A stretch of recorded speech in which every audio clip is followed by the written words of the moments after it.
Assalamualaikum warahmatullahi wabarakatuh. Waalaikumsalam warahmatullahi wabarakatuh. Apa kabar anak-anak? Baik. Pada sehat? Alhamdulillah. Alhamdulillah, terima kasih. Masih semangat gak belajar hari ini?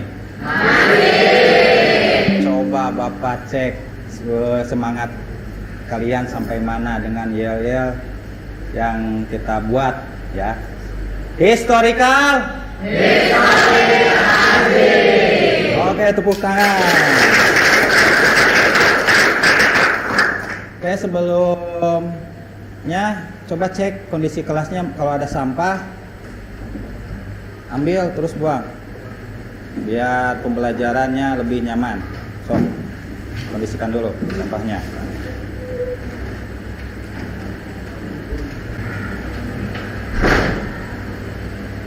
Ya, terima kasih Soki. Oke, sebelum mulai pembelajaran, alangkah baiknya kita berdoa dulu, dipimpin dengan ketua murid silahkan.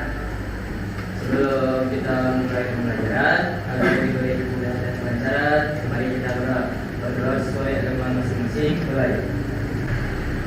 Berdoa dan selesai. Ya, terima kasih. Mudah-mudahan dengan pembelajaran ini kita bisa diberikan kelancaran dan mendapatkan ilmu yang bermanfaat. Amin. Oke, Bapak cek dulu kehadirannya. Abdil, Afifah, yang keras dong, hadir gitu, ya. Alfinja, Jaskia, Cahyara, Chelsea, Siva, Tesya, Tarik, Tia, Zahra. Oke, terima kasih. Selanjutnya, coba perhatikan gambar di depan. Ini ada foto siapa? Yang pertama sebelah kanan. Siapa itu? Terus yang kedua, ini siapa? Selanjutnya, terus yang ini, apa hubungan foto-foto di atas dengan materi yang akan kita pelajari? Yang pertama, angkat tangan. Ya, boleh Sauki. Gimana? Hubungannya itu adalah berkenaan dengan budaya. Jadi di sini adanya akulturasi budaya melalui ya seperti maksudnya budaya itu mempengaruhi budaya yang ada di Indonesia. Seperti contohnya ini penamaan-penamaan di mana orang Indonesia memiliki penamaan-penamaan seperti dewa-dewi yang ada di India gitu. Oke, berarti kalian sampai sekarang sudah tahu ya kebudayaan India itu masih sampai sekarang masih melekat di Indonesia ya. Salah satunya penamaan orang Indonesia ya. Selanjutnya di sini ada dua pertanyaan. Pernah kalian berpikir mengapa kebudayaan Buddha bisa sampai ke Indonesia dan sampai sekarang ini menjadi agama resmi di Indonesia? Terus bagaimana proses masuknya kebudayaan Hindu-Buddha ke Indonesia? Coba yang bisa menjawab angkat tangan. Mahar, boleh. Awalnya agama Hindu-Buddha itu berkembang di negara India, kemudian menyebar ke seluruh dunia termasuk Indonesia. Agama Hindu-Buddha menyebar ke Nusantara itu melalui jalur perdagangan. Oke, jadi terima kasih ya Mahar sama siapa tadi Sauki. Di sini ada tujuan pembelajaran. Coba bacain satu orang aja. Oke, Dea coba dari sini Dea. Melalui model berbeda serta metode diskusi dan tanya jawab. Diharapkan yang pertama peserta didik mampu mendeskripsikan asal-usul kebudayaan Hindu-Buddha di Nusantara secara jelas. Kedua, peserta didik mampu menganalisis proses masuknya kebudayaan Hindu-Buddha, menyajikan proses masuknya kebudayaan Hindu-Buddha ke Nusantara berdasarkan berbagai teori dalam bentuk infografis di depan kelas secara baik. Yang kelima, ditanamkan dimensi profil pelajar Pancasila kreatif, bergotong royong, dan bernalar kritis. Oke, terima kasih Dea. Kita lanjut lagi. Sebelum melanjutkan kegiatan pembelajaran, biar lebih semangat, kita ice breaking dulu, dipimpin oleh Zahra. Sudah siap? Ikutin ya.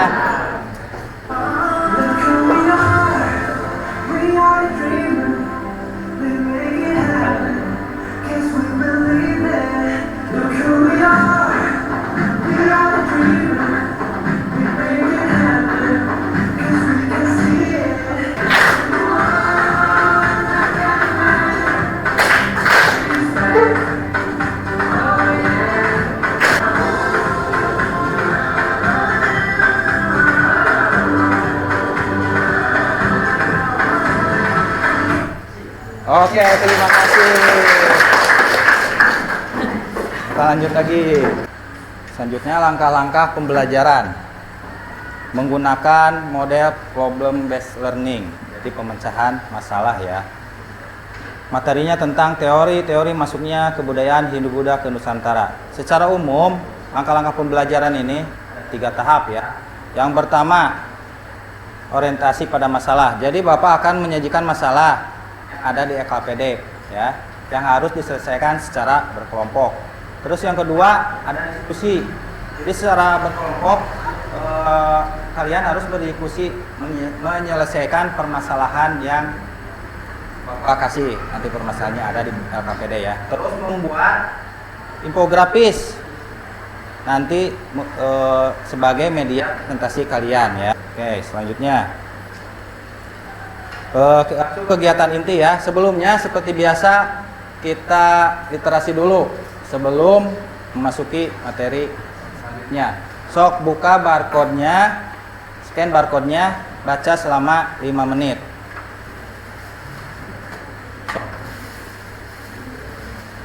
Bisa?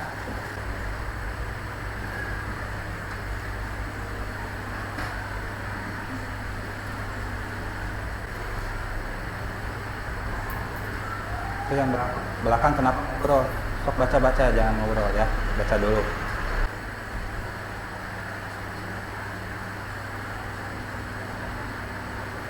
Pahami ya. Jangan hanya sekedar membaca. Cukup ya. Coba sekarang setelah selesai membaca, coba ungkapkan hasil bacaan yang kalian baca. Satu orang aja. Maju ke depan coba. Persilakan. Sarul ya, boleh. Waalaikumsalam.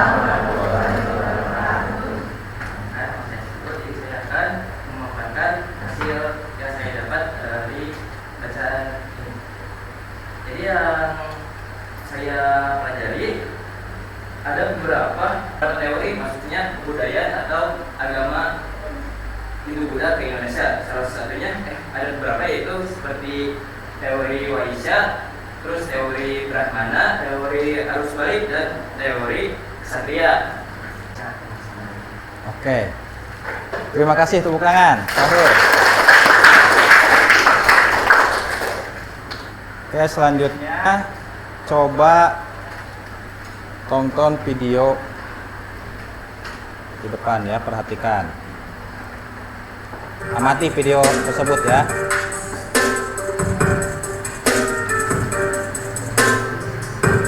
Letak geografis Indonesia terletak pada posisi silang dunia, diapit oleh 2 samudra dan 2 benua. Kondisi tersebut telah menjadikan laut atau pesisir pantai Indonesia banyak dikunjungi pedagang mancanegara arus perdagangan internasional dari Coba apa yang kalian pikirkan setelah menonton tayangan video tadi. Dan apa kira-kira dampak dari posisi silang yang dimiliki Indonesia? Coba angkat tangan. Boleh?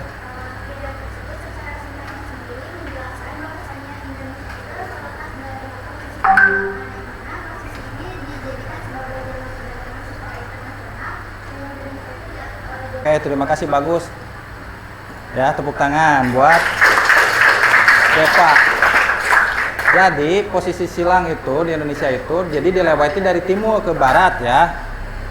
Jadi kelewatan jalur, jadi jalur perdagangan itu jadi ada di Indonesia karena Indonesia itu tempatnya strategis. Jadi Indonesia menjadi pusat perdagangan, ya. Jadi banyak kebudayaan atau pengaruh dari luar masuk ke Indonesia. Contohnya salah satunya agama Hindu dan Buddha, ya. Salah satunya seperti itu. Selanjutnya, nah sebelum membahas lebih dalam mengenai bagaimana proses masuknya agama dan kebudayaan Hindu-Buddha ke Nusantara, alangkah baiknya jika kita mengetahui terlebih dahulu mengenai asal-usul agama dan kebudayaan Hindu dan Buddha. Lalu dari mana asal-usul agama dan kebudayaan Hindu-Buddha? Dari mana? Dari India. Dan bagaimana perbedaan keduanya? Jadi untuk mengetahui jawaban pertanyaan ini, mari kita simak penjelasan berikut. Sini ya. Asal usul agama dan kebudayaan Hindu dan Buddha. Hindu diperkirakan muncul di India sekitar tahun 3102 sebelum Masehi sampai 1300 sebelum Masehi. Selanjutnya, dalam ajaran agama Hindu dikenal dengan sistem kasta. Ada yang tahu sistem kasta itu apa? Kasta. Oke. Bill. Ya, jadi di agama Hindu itu ada golongan-golongannya, ya. Ada golongan paling tinggi, ada golongan paling rendah. Contohnya, kasta paling tinggi kasta Brahmana. Kasta paling tinggi itu, ya. Brahmana itu apa? Pendeta atau pembuka agama. Kasta kesatria, raja atau bangsawan. Kasta ke Waisya, pedagang. Yang terakhir itu paling rendah itu kasta Sudra, apa? Budak, apalagi pelayan, rakyat biasa, sampai juga ada yang menyebut rakyat jelata. Oke. Nah, munculnya agama Buddha itu dikarenakan ada seseorang yang bernama Siddhartha Gautama itu tidak ingin adanya atau ingin menghapuskan sistem kasta. Muncullah agama Buddha, ya, dari seorang Siddhartha Gautama yang mendapatkan pencerahan yang bersemedi di bawah pohon Bodhi. Nah, itu awal munculnya agama Buddha. Oke, selanjutnya gambaran proses masuknya agama Buddha ke Nusantara. Indonesia merupakan negara kepulauan yang terletak strategis karena berada di jalur pelayaran yang menghubungkan negara-negara barat dan timur, sehingga Indonesia tidak dapat terhindar dari pengaruh luar termasuk India, ya. Hubungan negara antara Indonesia dan India diperkirakan diawali sejak tahun 1 Masehi. Terus para pedagang India datang ke Nusantara dengan tujuan utama untuk berdagang dan bermukim di Nusantara. Berdasarkan penelitian dan pemikiran para ahli, terdapat 4 hipotesis yang menjelaskan mengenai proses masuknya kebudayaan Hindu Buddha ke Nusantara. Nah, kalian di sini akan memecahkan sebuah masalah, ya. Oke, Bapak buat kelompok dulu, sebutkan nama-namanya, ya. Langsung duduk berkelompok, langsung kondusif, ya, jangan ribut. Kelompok 1, Deva, langsung duduk di sini. Kelompok 1 ke sini, ya. Nabil, mana Nabil? Dia langsung berkelompok. Chelsea, Irsa. Kelompok 4, Gia, Tara, Alvin, Iqbal, Cikuduknya langsung berkelompok, berhadapan-hadapan, ya. Kita akan diskusi dengan memecahkan masalah. Materi yang akan kalian pecahkan, Bapak akan secara acak, ya, secara random menggunakan spinner. Perwakilan dari kelompok silahkan maju ke depan. Kelompok 1, langsung pilih dulu materi teori apa yang kelompok 1 akan pilih.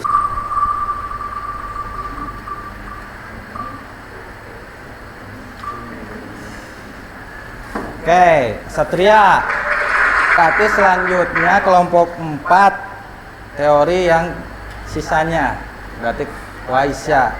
kelompok 4. Oke, langsung selanjutnya scan dulu LKPD yang ada di depan. Masing-masing sudah mendapatkan teorinya ya. Sudah, sok lanjut scan LKPD, ikutilah petunjuk pengisian LKPD dengan barcode berikut. Sok scan-nya. Udah bisa? Ada kendala nggak? Ya, itu betul. Oke, semua udah. Tadi dalam LKPD kan itu ada barcode lagi buat tambahan referensi tugas kalian. So, barcode-nya boleh di-scan. So, diskusi bersama kelompoknya, langsung berhadapan-hadapan, langsung. Coba perhatikan dulu sebentar. Di sini ada pertanyaan nomor 1 ya. Coba uraikan salah satu teori mengenai proses masuknya Hindu-Buddha ke Nusantara. Teori yang dibahas oleh kelompok merupakan teori yang diberikan guru secara acak yang tadi, berarti udah kebagian semua. Terus yang kedua, kemukakan tokoh dan bukti pendukung dari teori yang dikaji. Bukti pendukungnya apa? Selanjutnya yang ketiga, analisis kelebihan dari teori yang dikaji. Yang keempat, analisislah kekurangan dari teori yang dikaji, berarti kekurangannya. Nah, yang di sini di kesimpulannya, simpulkan teori yang telah dikaji menurut pendapat kelompok. Misalkan teori Brahmana, simpulkan menurut kelompok kalian. Simpulkan. Terus setuju apa tidak dengan teori Brahmana? Kalau misalkan tidak setuju, baru kenapa, sebutkan alasannya. Setelah itu kalian buat infografis ya dari Canva. Terus infografisnya unggah di media sosial kalian, lalu cantumkan link yang tersedia di LKPD. Misalkan kalian memakai IG apa Facebook, linknya di sini cantumkan ya. Nanti kalau udah selesai, kirimkan linknya ke Bapak. Oke, setelah itu presentasikan di depan kelas, perwakilan saja 2 kelas. Sok, sekarang karena kelompoknya banyak, bagi-bagi tugas ya. Misalkan sebagian ngejain LKPD, sebagian lagi ngejain infografis. Sok cepat karena waktunya sebentar. Sok, Bapak dikasih waktu 20 menit. Sok cepat. Makanya bagi-bagi tugas atau enggak.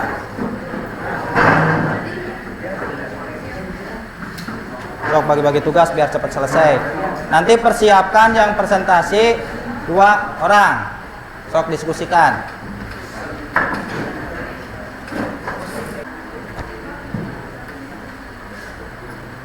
Sok diskusi kerjasama, Bapak nilai ya, sambil Bapak nilai keaktifan kalian.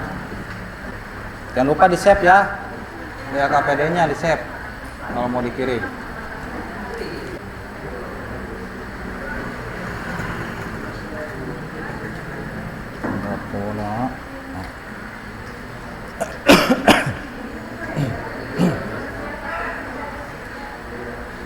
Sok kerjasama jangan. Udah jangan ngobrol ngobrolnya materi aja, langsung ke materi, jangan ngobrol yang aneh-aneh.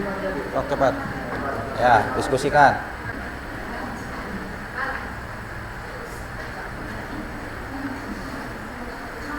Saya bagi-bagi tugas, saya cepat, waktunya nggak lama.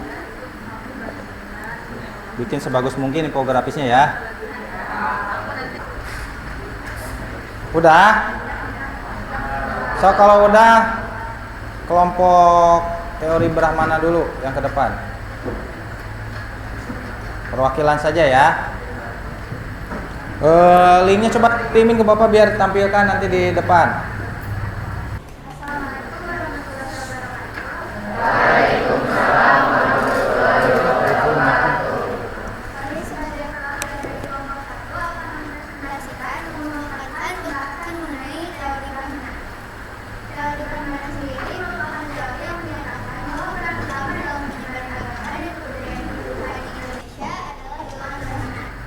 Selanjutnya ada tokoh teori Brahmana. Di sini Teori Brahmana itu pertama kali dikemukakan oleh seorang orientalis Belanda yang bernama Jacob Cornelis van Leer.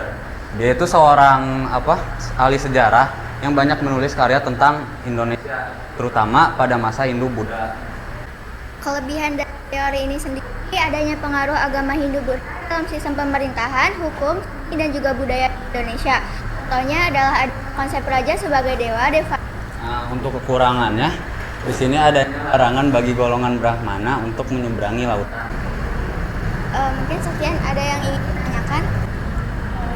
Saya dari kelompok 2, izin bertanya. Brahmana itu apa sih? Ingin menjawab, Brahmana sendiri merupakan suatu kasta tertinggi dalam agama Hindu itu. Jadi Brahmana ini dianggap sebagai ahli agama yang menguasai bahasa Sanskerta, kemudian aksara Pallawa dan juga kitab suci Weda. Sekian dari kami dari Brahmana kelompok 1. Mohon maaf jika ada salah kata atau apapun itu. Sekian dari kami. Wassalamualaikum warahmatullahi wabarakatuh. Waalaikumsalam. Ya, jadi teori Brahmana itu bahwa masuknya agama Hindu-Buddha ke Indonesia itu dibawa oleh kaum Brahmana. Tapi perhatiin dulu sebentar. Tapi di teori Brahmana itu ada kekurangannya bahwa kaum Brahmana itu tidak boleh menyeberang lautan karena dianggap dosa. Dan kelebihannya itu apa tadi yang dijelaskan sama Nabil? Kelebihannya apa? Bahwa yang bisa membaca huruf Pallawa, Sanskerta, dan kitab Weda itu hanya kaum Brahmana yang memahaminya. Selanjutnya kelompok Waisa, teori Waisa. Bismillahirrahmanirrahim. Assalamualaikum warahmatullahi wabarakatuh. Waalaikumsalam warahmatullahi wabarakatuh. Mohon izin untuk menerangkan. Jadi kali ini saya akan menerangkan mengenai masuknya Hindu-Buddha berdasarkan teori Waisya.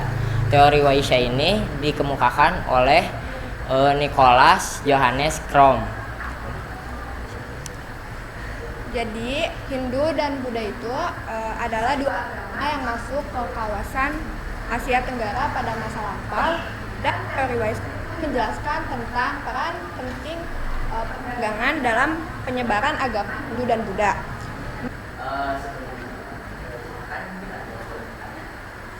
Apa kelebihan dan kelemahan dari teori Waisya? Menjawab.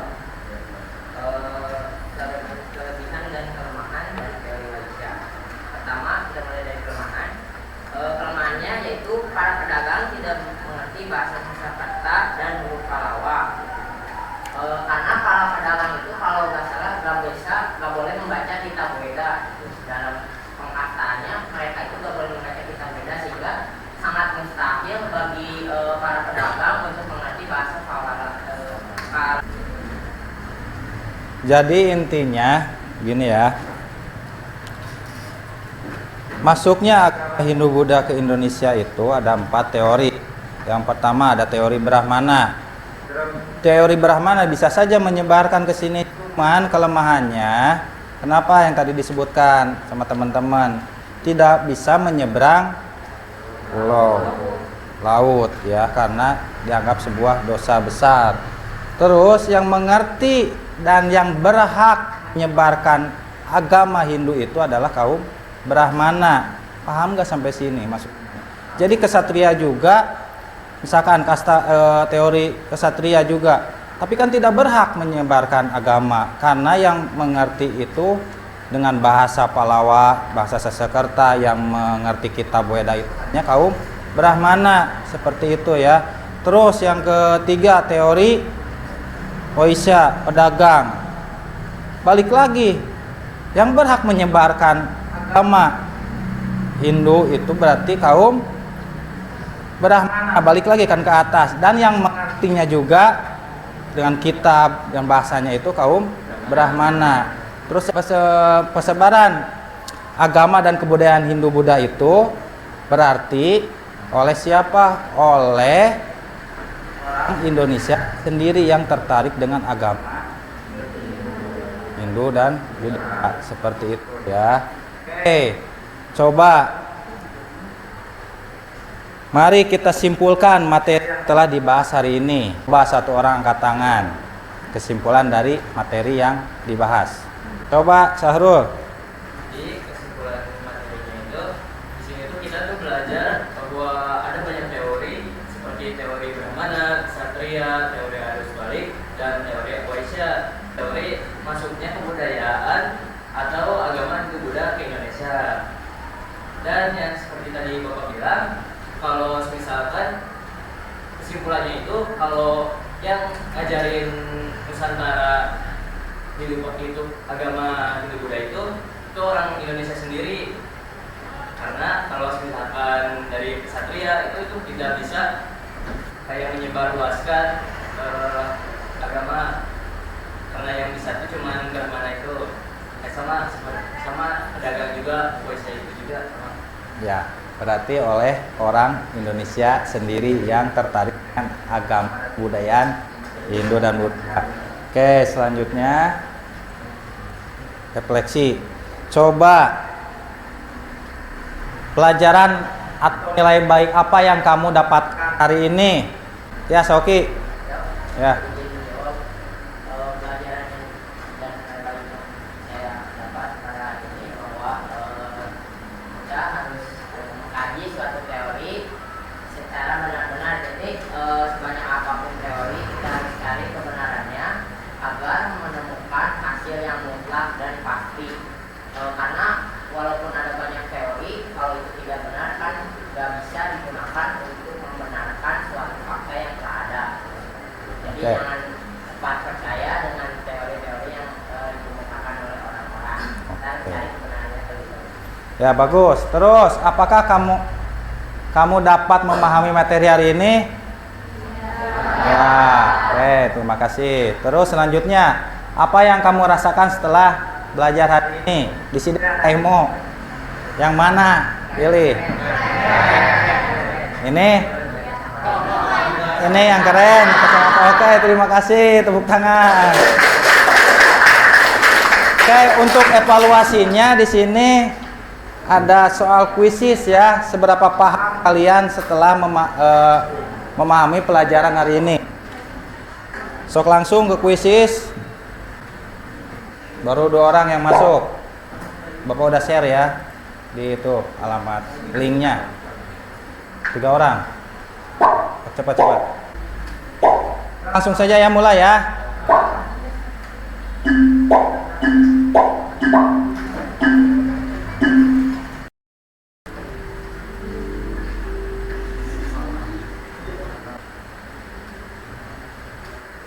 Dua orang lagi.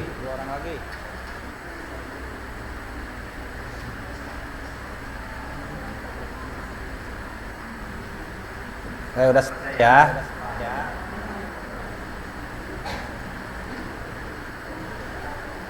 Udah selesai. Kita lanjut lagi. Sekarang tugas di rumah.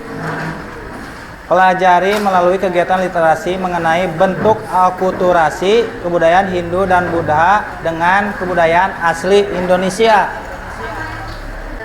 Terima kasih. Sebelum Bapak tutup, apakah ada pertanyaan?